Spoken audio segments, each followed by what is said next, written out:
Now, if you go to your music, click on music, you see there at the bottom the red triangle with the 3 red circles on the iPhone. I just click on that. It's showing iPhone, headphones, VW phone.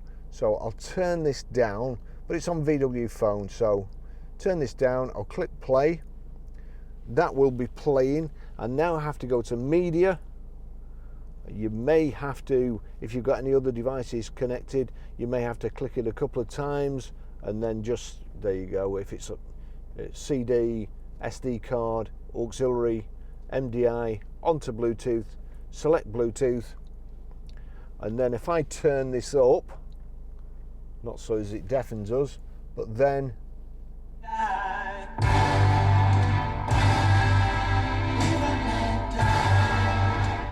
so that's it. That's how you play music or stream music through the audio system in this VW Sharan. Nice and easy to use, good sound, and it's a beautiful car.